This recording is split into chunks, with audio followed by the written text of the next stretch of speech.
নমস্কাৰ মৰমৰ ছাত্ৰ ছাত্ৰীসকল মই প্ৰাঞ্জল আৰু তোমালোক আটাইকে ই কক্সলৈ স্বাগতম ছাত্ৰ ছাত্ৰীসকল যোৱাটো ক্লাছত আমি কি শিকিছিলো যে বীজগণিতত চলক ধ্ৰুৱক আৰু বীজগণিত ৰাখিনো কি তাৰ ওপৰত শিকিছিলো নহয় নে তেনেহলে আহাচোন আজি আমি চলক ধ্ৰুৱক আদিৰ ওপৰত আধাৰিত অনুশীলনী 10.8 আৰম্ভ কৰো তেনেহলে আহা ছাত্ৰ ছাত্ৰীসকল ইয়াত প্ৰথম প্ৰশ্নটোত মন কৰাচোন কি দিয়া আছে আমাক ইয়াতে দিয়া আছে যে চলক ব্যৱহাৰ কৰি খালি ঠাই পূৰণ কৰা ধৰা হল x এটা সংখ্যাটোৰ লগত আমাক কৈছে যে 10 যোগ কৰিলে কিমান পাম তেতিয়া হলে ইয়াত আমি কি উত্তৰ দিম সংখ্যাটো আছিল x ৰ লগত যদি আমি 10 টো যোগ কৰো তেতিয়া হলে আমি পাম x + 10 বুজি পাইছা নহয় ছাত্ৰ ছাত্ৰীসকল আহাচোন তাৰ পিছৰ প্ৰশ্নটো লৈ 1 ৰ b লৈ ইয়াত কৈছে যে সংখ্যাটোৰ পৰা 17 বিয়োগ কৰিলে সংখ্যাটো আছিল কিমান x আৰু তাৰ পৰা কিমান বিয়োগ কৰাৰ কথা হৈছে 17 বিয়োগ কৰাৰ কথা হৈছে তো 17 বিয়োগ কৰিলে কিমান পাম আমি x - 17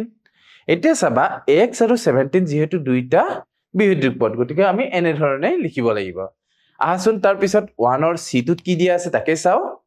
ইয়াত মন কৰা কি দিয়া আছে যে সংখ্যাটোক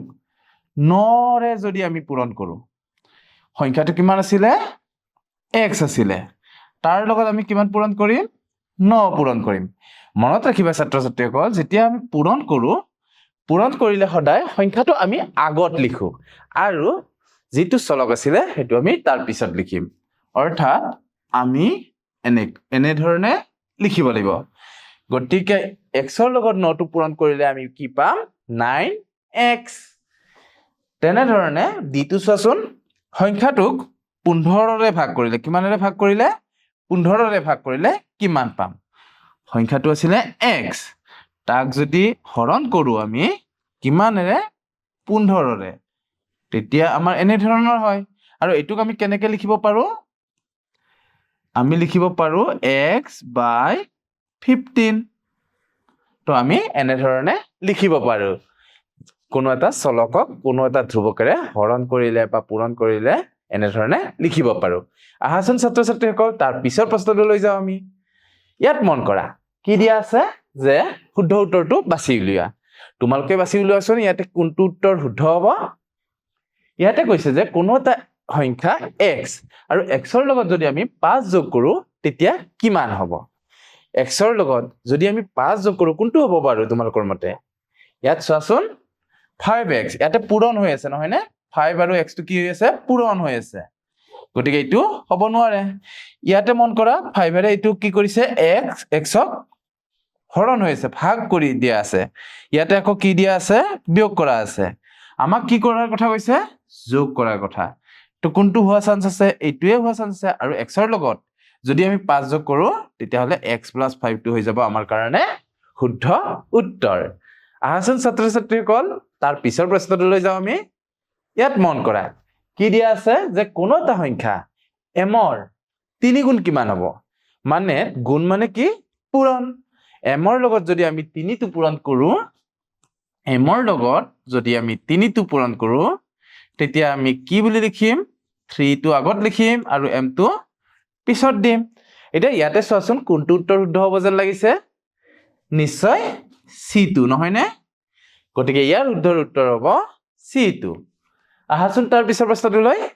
ইয়াত মন কৰা এটো এটা আমাক আখৰেৰে এটা প্ৰবলেম এটা দিছে সমস্যা এটা দিছে কি দিছে চাওচোন ৰিয়ানে গণিতত কিমান নম্বৰ পাইছিলে 76 নম্বৰ পাইছিলে আৰু তেও বিজ্ঞানত কিমান পালে আমি নাজানো কৈছে যদি বিজ্ঞানত পোৱা নম্বৰটোক আমি x বুলি লও কি বুলি লও বিজ্ঞানত পোৱা নম্বৰটো কি হয় x বুলি যদি লও তেন্তে ৰিয়ানে এই দুয়োটা বিষয়ত মুঠতে কিমান নম্বৰ পাব আৰু মুঠতে মানে কি বুজো আমি সৰুতেই পঢ়ি আহিছো যে মুঠতে মানে আমি যোগ বুজো এটা বিষয়ত মানে গণিতত পাইছিলে 76 নম্বৰ আৰু বিজ্ঞানত পাইছিলে x নম্বৰ গতিকে দুটা যদি আমি যোগ কৰি দিও গণিতত পোৱা নম্বৰ আমি ইয়াতে লিখিব পাৰো গণিতত পোৱা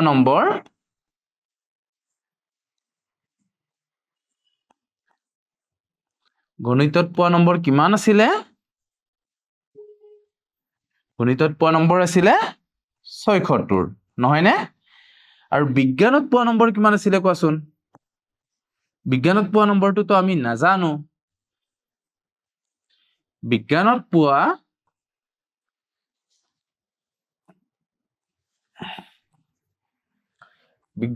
নম্বৰ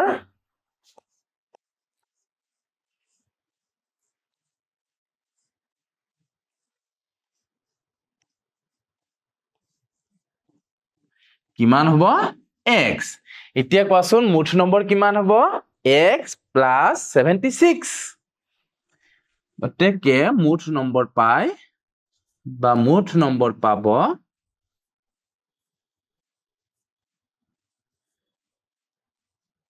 পাব কিমান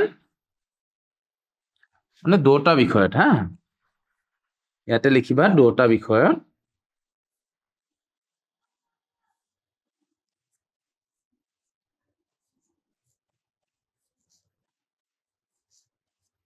মুঠ নম্বৰ পাব কিমান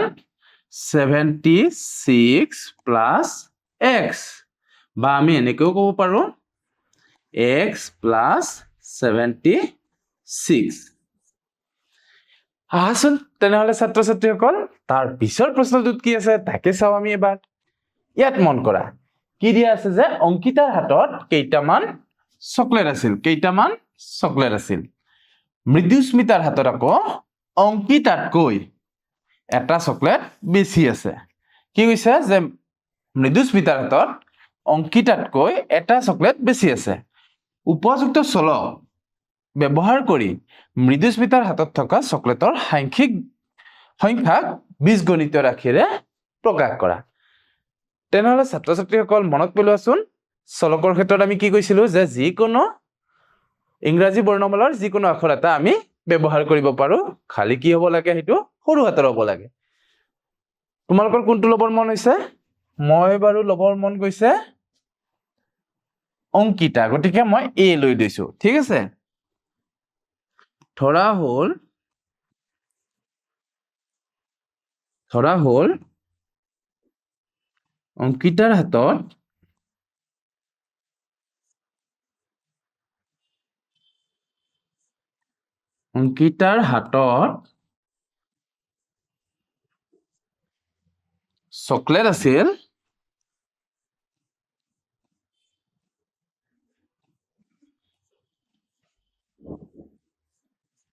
অংকিতাৰ হাতত চকলেট আছিল কিমানটা মই এটোক চলক হিচাপে ব্যৱহাৰ কৰিছো এতিয়া কৈছে যে মৃদুস্মিতাৰ হাতত কিমান চকলেট আছিলে আমাক মৃদুস্মিতাৰ হাতত থকা চকলেটৰ সংখ্যা ওলাব দিছে গতিকে আমি লিখিম এতেকে মৃদুস্মিতাৰ হাতত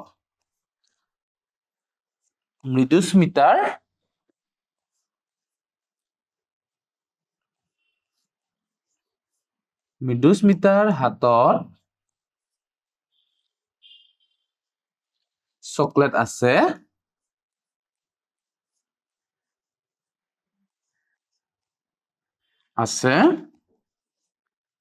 বা থাকিব কি কৈছিলে চোৱাচোন সম্পৰ্কটো যে অংকিতাতকৈ এটা চকলেট বেছি আছে অংকিতাৰ তাত কিমান আছিলে এটা আছিলে আৰু এতকৈ কিমানটা বেছি থাকিব এটা বেছি থাকিব অৰ্থাৎ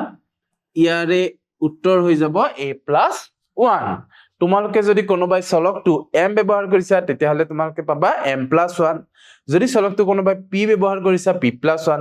যদি চলকটো কোনোবাই x ব্যৱহাৰ কৰা x+1 তো তেনে ধৰণে এনসাৰটো লিখিব পাৰা এতিয়া গম পালা নহয় ইয়াতে আমাক সম্পৰ্কটো দিছিলে যে অংকিতাতকৈ মৃদুস্মিতাৰ এটা চকলেট বেছি থাকিব আৰু এই কাৰণে উত্তৰ হৈ গল a+1 দিয়া আহাচোন তাৰ পিছৰ প্ৰশ্নটো লৈ যাও আমি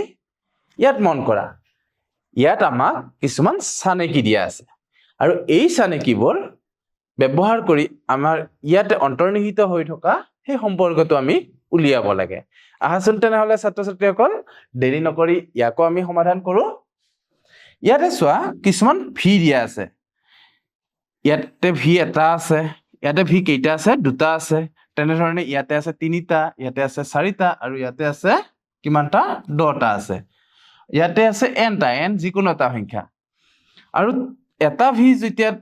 বনাইছিলে বনোৱাতে কাঠিৰ সংখ্যা কিমান আছিলে এটাৰ কাৰণে আছিলে দুটাৰ কাৰণে কিমান হৈ গ'ল 4টা তিনিটা ভিৰ কাৰণে কেইটা হৈ গ'ল 6টা এতিয়া কোৱাচোন ছাত্ৰ ছাত্ৰীসকল আমাৰ এনেকুৱা লগা নাই নে যেতিয়া এটা ভি বনাইছিলে তেতিয়া দুডাল কাঠি দৰকাৰ হৈছিল দুটা ভি বনোৱাতে দৰকাৰ হৈছিল 4ডাল তিনিটা ভিৰ কাৰণে দৰকাৰ হৈ গৈছিল আমাৰ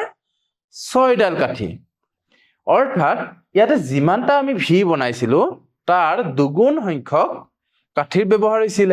অৰ্থাৎ এই সংখ্যাটো যদি 1 একৰ লগত যদি আমি 2 পূৰণ কৰি দিও তেতিয়াহলে আমি এইটো পাও ন 2 লগত যদি 2টো পূৰণ কৰি দিয়া 4 পাম 3 লগত যদি 2টো পূৰণ কৰি দিয়া 6 পাবা তেনেকে 4টাৰ কাৰণে 4 লগত 2 পূৰণ কৰি দিলে আমি 8 পাম 10টাৰ কাৰণে যদি পূৰণ কৰি দিও 2টো পূৰণ কৰি দিও তেতিয়া আমি পাম 20 তো তেনে ধৰণে আমি ক'ব পাৰো সম্পৰ্কটো কেনেকুৱা ধৰণৰ বুলি ক'ব পাৰো যে দুগুণ হৈছে 2 পূৰণ হৈছে তেনে ধৰণে nটা ভিৰ কাৰণে আমি উত্তৰ পাই যাম 2n অৰ্থাৎ ইয়াতে যদি মই তোমালোকক সুধো যে 15টা ভি বনোৱাৰ কাৰণে তোমালোকক কেইডাল কাঠি লাগিব তেতিয়া আমি কি কৰিম এইটোত সম্পৰ্কৰ হিচাপত 15ৰ লগত আমি 2 পূৰণ কৰি দিব লাগিব আৰু 2 পূৰণ কৰি দিলে 15 দুগুণ কিমান হ'ব 30ডাল কাঠি হ'ব তো তেনে ধৰণে আমি ইয়াৰ পৰা ইয়াত অন্তৰ্নিহিত হৈ থকা সম্পৰ্কটো আমি নিৰ্ণয় কৰিব লাগে আৰু তাৰ পিছত আমি আটাইবোৰ উত্তৰ দিবলৈ সুবিধা হয় আহাচোন তেনেহলে ছাত্ৰ ছাত্ৰীসকল তাৰ পিছৰ প্ৰশ্নটোত কিনো দিয়া আছে কিনো কৈছে আমাক তাকেই চেষ্টা কৰো এবাৰ কৰিবলৈ ইয়াত চোৱা ইয়াত আমাক কিছুমান ত্ৰিভুজ দিয়া আছে প্ৰথমতে চোৱাচোন ত্ৰিভুজ এটা আছে দ্বিতীয় চিত্ৰটোত আছে দুটা ত্ৰিভুজ তৃতীয়ত তিনিটা ত্ৰিভুজ আছে আৰু চতুৰ্থত আছে 4টা ত্ৰিভুজ আৰু ইয়াতে লগতে আমাক কৈছে কাঠিৰ সংখ্যা যেতিয়া এটা ত্ৰিভুজ আঁকিছিলে 3ডাল কাঠিৰ প্ৰয়োজন হৈছিল যেতিয়া দুটা ত্ৰিভুজ দৰকাৰ হৈছিল বা দুটা ত্ৰিভুজ যেতিয়া বনাইছিলে তেতিয়া কেইডাল কাঠি ব্যৱহাৰ কৰিছিলে 5ডাল কাঠি ব্যৱহাৰ কৰিছিলে যেতিয়া তিনিটা ত্ৰিভুজ বনালে তিনিটা ত্ৰিভুজ বনোৱাতে দৰকাৰ হৈ গ'ল 7ডাল কাঠি ইয়াত কোৱাচোন কি সম্পৰ্ক সোমাই আছে ইয়াতেতো দুগুণ হিচাপত বা তিনিগুণ হিচাপত নাই যদি তিনিগুণ হিচাপত থাকিলে হেতেন 1 3 গুণ 3 2 3 গুণ ইয়াতে 6 হলে হয় 3 গুণ ইয়াতে 9 হলে হয় এটোতো হোৱা নাই নহয় গতিকে ইয়াত কেনে ধৰণৰ সম্পৰ্ক হৈ আছে তাকে চাও আহা ইয়াত মন কৰা যেতিয়া এটা ত্ৰিভুজ অংকন কৰা হৈছিল তেতিয়া কাঠিৰ সংখ্যা হৈ গ'ল 3 এইটোক যদি মই এনে ধৰণত কও যে ইয়াৰ লগত মই 2 এটা পূৰণ কৰি দিলো 2 * 1 আৰু তাৰ লগত মই 1 যোগ কৰি দিলো কি কৰিলো এই সংখ্যাটোৰ লগত ত্ৰিভুজৰ সংখ্যাটোৰ লগত কি পূৰণ কৰিলো আমি 2 এটা পূৰণ কৰিলো আৰু তাৰ লগত আমি যোগ কৰিলো 1 তেতিয়া আমি 3 পাই যাও নহয় নে ইয়াৰ লগতে কৰিছাচোন এনেকুৱা ধৰণে যেতিয়া আমি 2 পূৰণ 2 কৰো আৰু তাৰ লগত 1 যোগ কৰি দিও তেতিয়া আমি এটো পাই যাও যেতিয়া আমি 2 লগত 3 পূৰণ কৰো আৰু তাৰ লগত আমি 1 যোগ কৰো তেতিয়া 2 3 গুণ 6 6 1 7 যেটো এটো লগত মিলি আছে যেতিয়া এই তিনিটো 3 ইয়াতে লগাই দিলো তেতিয়া আমি ইয়াতে 7 পালো অৰ্থাৎ ইয়াতে এনেকুৱা ধৰণৰে এটা কিবা সম্পৰ্ক সোমাই আছে নহয় নে যদি ত্ৰিভুজৰ সংখ্যা 3 হয় 2 পূৰণ 3 হয় যদি ত্ৰিভুজৰ সংখ্যা n হয় তেতিয়া কি হ'ব 2n + 1 হৈ যাব আৰু 2n + 1 কেতিয়া হ'ব যেতিয়া ত্ৰিভুজৰ সংখ্যা nটা হ'ব গতিকে আহাচোন ইয়াৰ উত্তৰবিলাক কৰো এতিয়া আমি এতিয়া ইয়াত মন কৰিবা যে যেটা 4টা ত্ৰিভুজ হ'ব 4টা ত্ৰিভুজ হলে আমি কি কৰিম এই যেটো n আছে n ৰ ঠাইত 4টো বহাই দিম